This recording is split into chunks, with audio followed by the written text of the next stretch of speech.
There are so many things hidden into that infrastructure bill that it's not really an infrastructure bill. It is just a bill for the government to gain more power over us. Hello, YouTubers, Alaska Prepper here. Ladies and gentlemen, there is absolutely nothing that we can do to save this system. Absolutely nothing that we can do to save it for it to be in our favor.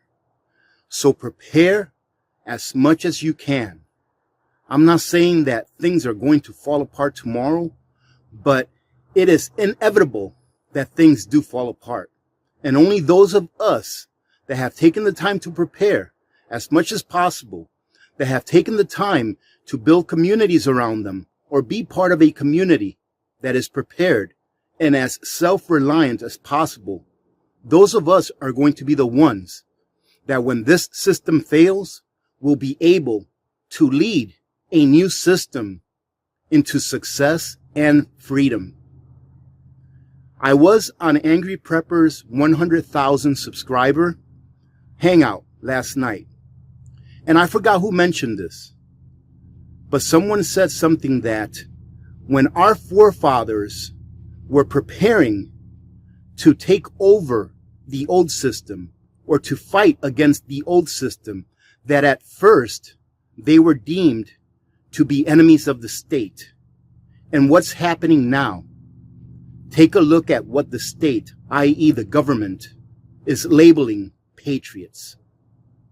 There is a way that we can succeed in the end, and it has to be by doing two things, ladies and gentlemen. And I'm going to explain to you why it is that this system is not fixable. It is not fixable. We either have to let it collapse or we have to make it collapse. And we, ladies and gentlemen, can do that. But first, we have to make sure that we are prepared in order to survive what's coming. So prepare as hard as you can. Now, for a lot of you, this may be a dry subject, but in my opinion, it's the truth. The reason that the system is the way it is now, the reason that our government has a stronghold on every single American is because of one thing, ladies and gentlemen, and that is the monetary system. Please stand by and listen to what I have to say, and please do your own research. That way you can understand why it is that I advocate so highly that we get out of the system as much as we can. Ladies and gentlemen, starting on 15 August 1971, Richard Nixon took us off what was called Bretton Woods, or what people like to call the gold standard, where for every dollar that was printed, there had to be a certain amount of gold being held by the Treasury, i.e., or the Federal Reserve, or by the government.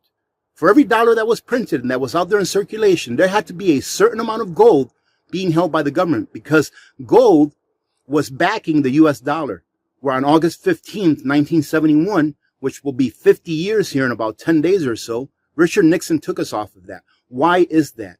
Because the government, the U.S. government, was printing so much money that other countries started to get suspicious of how can they print that much money when there's no way that there can be that much gold in their reserves. So they started asking for their gold back. They started trading in their dollars for their gold ounces back. And once the government figured out that there's no way that they can take all the dollars in because they didn't have enough gold, Richard Nixon stepped in and he said, we have to suspend the convertibility of dollars into gold. But you can always trust us, ladies and gentlemen. We're the United States of America. And that's when it all began to really go downhill.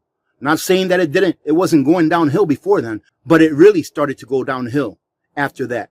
Since 1971, the U.S. dollar, the Federal Reserve note, has lost about 90% of its purchasing power. Why is that? Because the more money that there is in circulation, and when I say money, I mean fiat currency. Okay?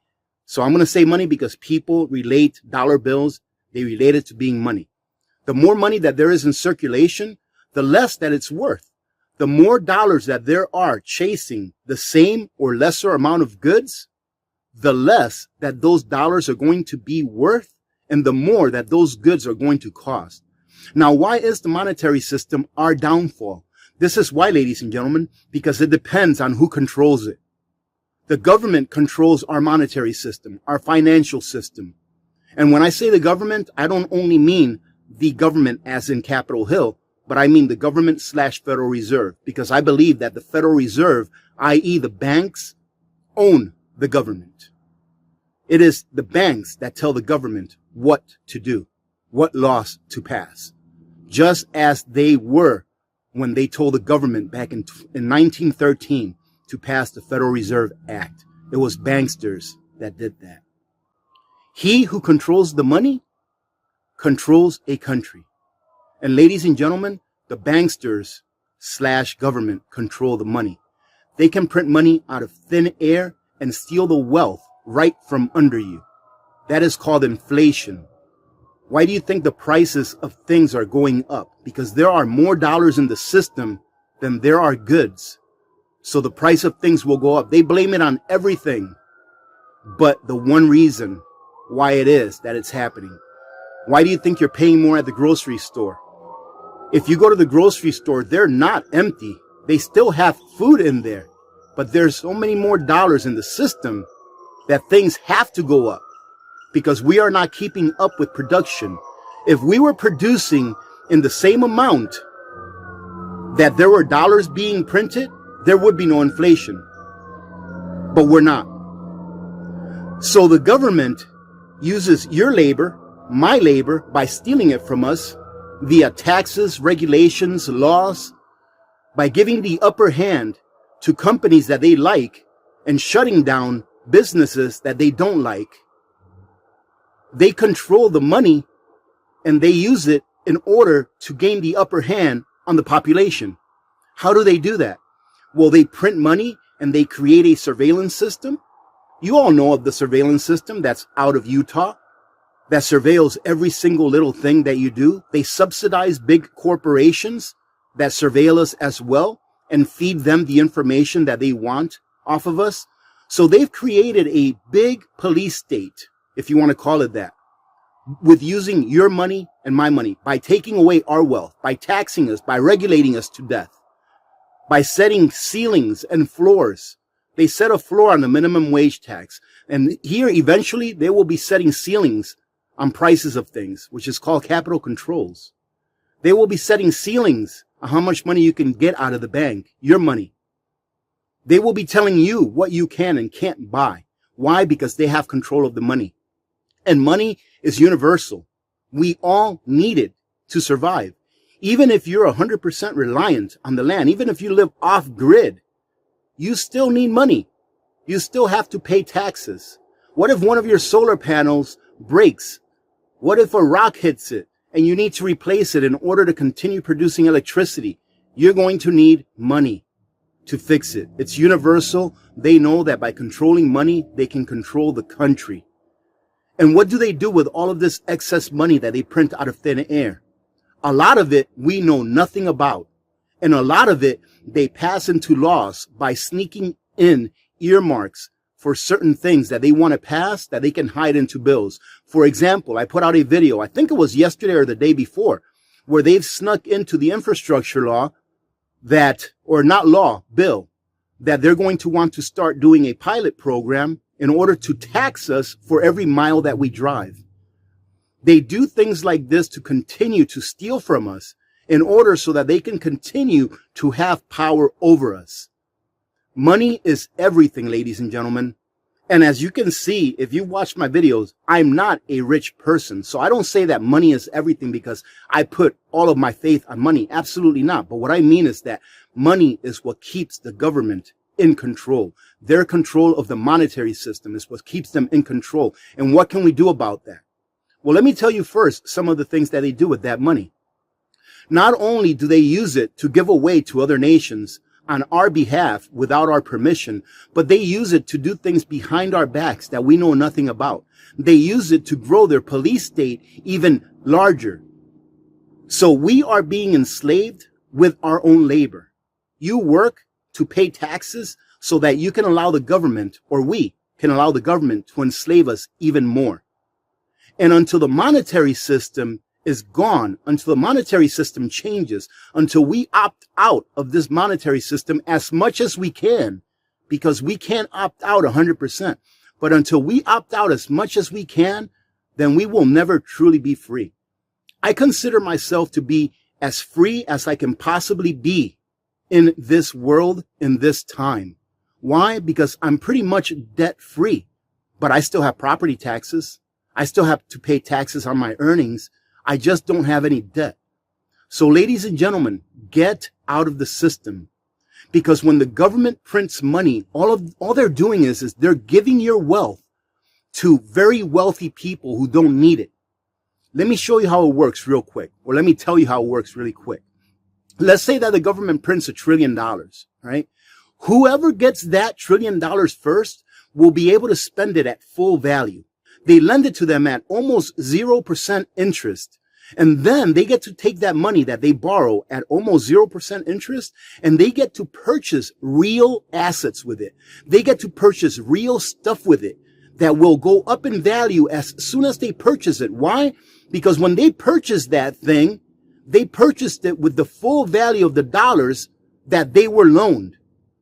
And as soon as those dollars are used to purchase that thing, they've already diluted the rest of the dollars in the economy, which will make that asset that they purchased go up in price. It's a game, ladies and gentlemen, a game that they don't want you to know anything about.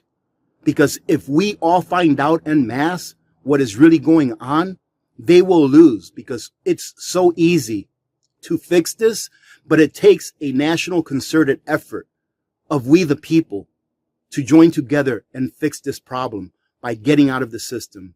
I believe it was Henry Ford that said once, and I'll paraphrase, but he said that if the American people knew how the monetary system really worked, there would be a revolution in the morning. But most people don't know how this system works. Even though there are thousands of channels on YouTube that explain this a lot better than I, people still don't know how the system really works, how it is that the government steals your wealth. They steal your time.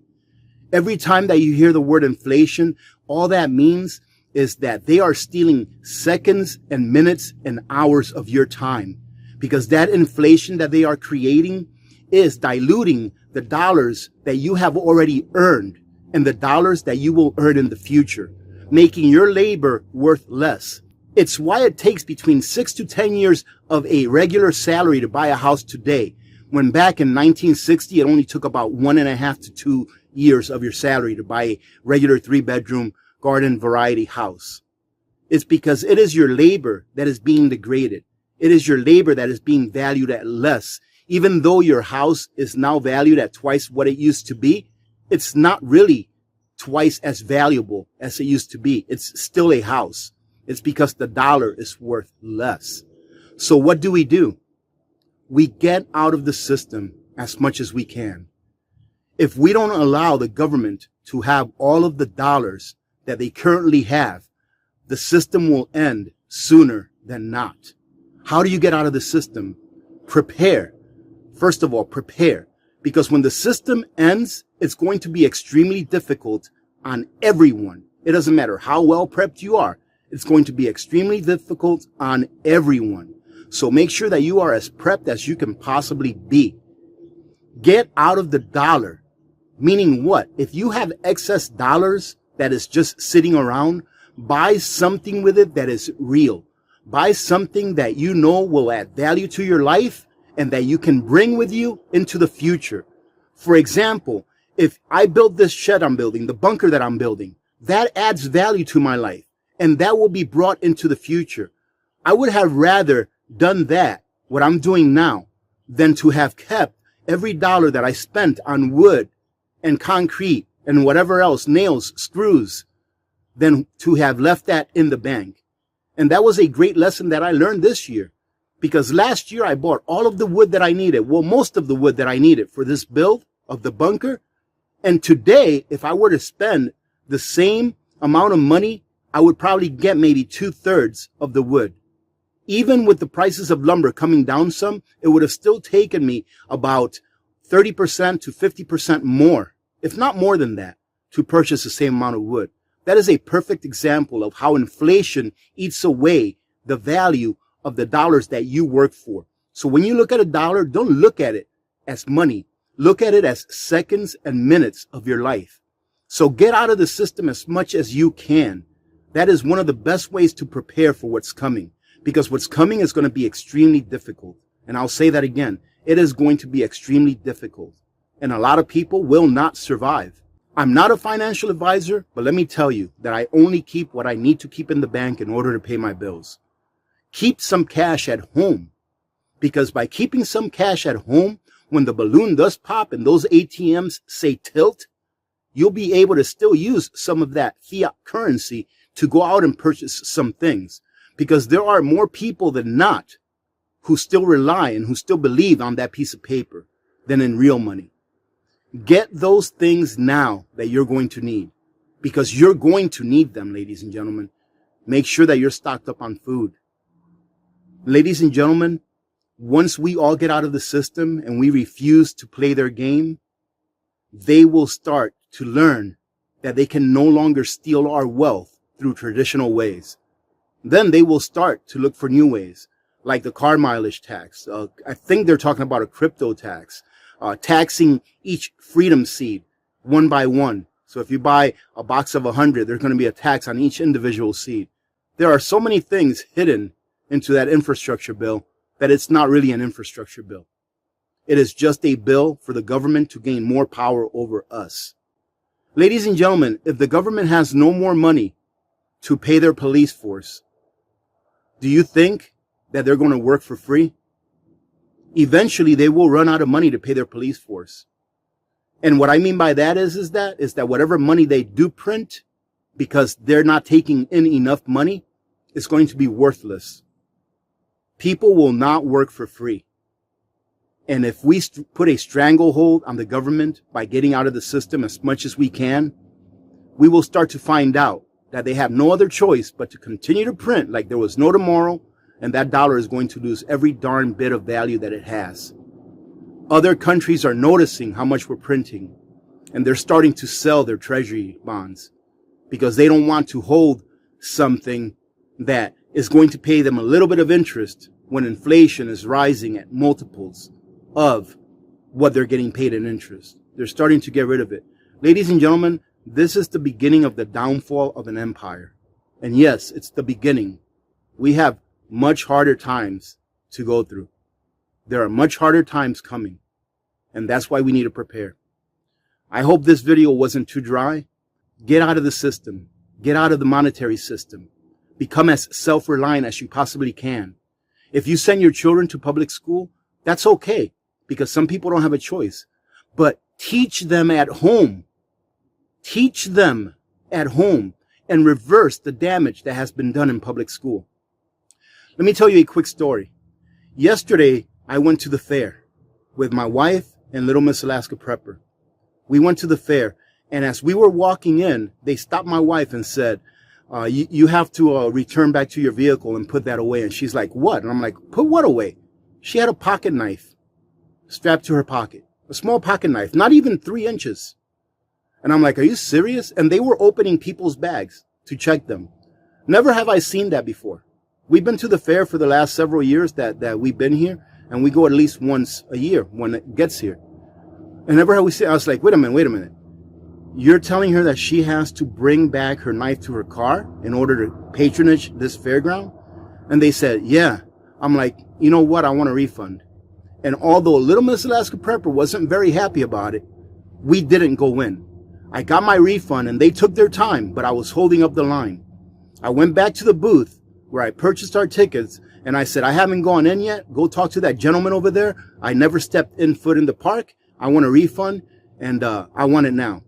It took that guy like 20 minutes and I told him, listen, I'll stand here all day and hold up this line. There was about 20, 30 people behind me. I said, I'll stand here all day and hold up this line until you give me my refund. I got my refund. And you know what I did? I went to the farmer's market and we spent every penny that we were going to spend in that fair. We spent it in the farmer's market. That's a way of getting out of the system. You know what, ladies and gentlemen, I don't like to do gloom and doom videos, and I don't consider this being a gloom and doom video, but I consider it the truth. You can either believe it or not. You can either do your own research or not. You can either play along to get along or not. What is our end goal? Our end goal is two things, ladies and gentlemen: to survive and to make sure, number two, that the next system that we end up with is a just and fair system. And what I mean by fair is not equal outcome, but it's equal opportunity. And right now, there is no equal opportunity when the government can steal your wealth, give it to whom they want, and use your wealth to enslave you. Having said that, I have to get to work on the bunker over here. Obviously, I slept on my shirt last night that I was wearing in Angry Prepper's live stream, and now I'm going to get it all sweaty because I have to go get to work on the bunker. Have a great day, ladies and gentlemen. Continue to fight. Don't give up. Don't lose hope. And don't do anything crazy that will result in you ending up in an 8x8 jail cell. Because, ladies and gentlemen, if you're sitting in an 8x8 jail cell, guess what? You're not doing any good for the cause. None at all. We have to stick together. We have to work through our differences.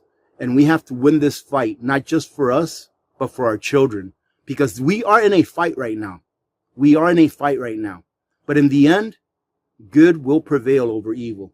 I believe that, and I hope that that will be the case coming this time around. Remember to be good to each other. When good people do good things happen. Remember to reach one, teach one, and repeat. If we all did this, the world would be a better place, and you know that it will be a better place. Many blessings to all of you and your families. I'm Alaska Prepper, and I'm out. God bless you all.